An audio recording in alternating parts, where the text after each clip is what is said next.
Hey guys, welcome back to my channel. ഇപ്പൊ എല്ലാവർക്കും എന്തൊക്കെയുണ്ട് വിശേഷങ്ങള്? ഇവിടെ നല്ല മഴയാണ് കേട്ടോ. നിങ്ങളവിടെ മഴ ഉണ്ടോ?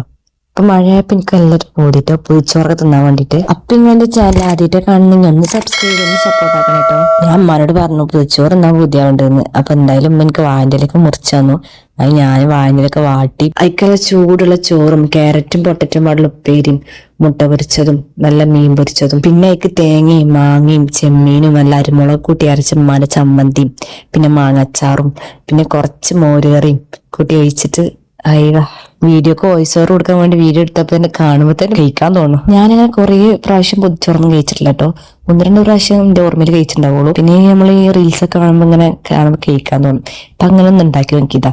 മഴയൊക്കെല്ലേ, അപ്പൊ എനിക്ക് പൊതിയാന്നറിയില്ല കേട്ടോ. അപ്പൊ ഞാൻ എനിക്ക് വെയ്ക്കണമായിട്ട് കിട്ടിക്കണത് ന്യൂസ് പേപ്പർ കാണാണ്ടെന്നില്ല. അപ്പൊ ഞാൻ ഈ പേപ്പർ വേറെ പേപ്പർ എടുത്തിട്ട് കിട്ടിയതാട്ടോ. ഇനി നമുക്കൊരു 10-15 മിനിറ്റ് ക്ഷമ ഉണ്ടെങ്കിൽ 1 മണിക്കൂർ വെച്ചോളി. എന്നിട്ട് തുറന്നു നോക്കി എന്റെ മോനെ എന്താ മാണച്ചിട്ടാ. ഇനി നമ്മൾ കേൾക്കുമ്പോൾ എല്ലാത്തിനും കുറച്ച് വെച്ചെടുക്കുക. ആദ്യം നമ്മൾ മീൻ പൊരിച്ചതിന് കുറച്ചെടുക്കുക, പിന്നെ കുറച്ച് മുട്ട പൊരിച്ചത്, പിന്നെ കുറച്ച് ഉപ്പേരി, പിന്നെ കുറച്ച് ചെമ്മീൻ ചമ്മന്തി, പിന്നെ കുറച്ച് മാങ്ങച്ചാറും കൂട്ടിയിട്ട് ചോറിലിട്ടുണ്ട് കേക്ക്. ഒരു വായ അടിപൊളി. നിങ്ങൾക്ക് വളരെ വായ എന്നാ പിടിച്ചോ. പിന്നെ ഒരു കാര്യം വിട്ടുപോയി. അതിന്റെ ഉണക്കമുളക് കഴിച്ച് ഇങ്ങനെ നിരട്ടിയിട്ട് ഇങ്ങനെ ചോറിനൊപ്പം കഴിച്ചാൽ നല്ല രസമാണ്. കേട്ടോ, ഫസ്റ്റ് ടൈമാണ് കഴിക്കുന്നത്, പക്ഷെ നല്ല രസമാണ്. പിന്നെ കുറച്ച് മോരിയറി കഴിച്ചിട്ട് ഞാൻ ഫുള്ളായിട്ട് കഴിച്ച് തീർത്തിട്ട് നല്ല രസമാണ് എൻ്റെ പൊതിച്ചോറ്. അപ്പം നിങ്ങൾ ചാനൽ സബ്സ്ക്രൈബ് ചെയ്യാത്ത ആൾക്കാരാണെങ്കിൽ ഒന്ന് സബ്സ്ക്രൈബ് ചെയ്യാം. നെക്സ്റ്റ് വീഡിയോ ആയിട്ട് വീണ്ടും വരാം. അപ്പോൾ ഓക്കെ, ബൈ.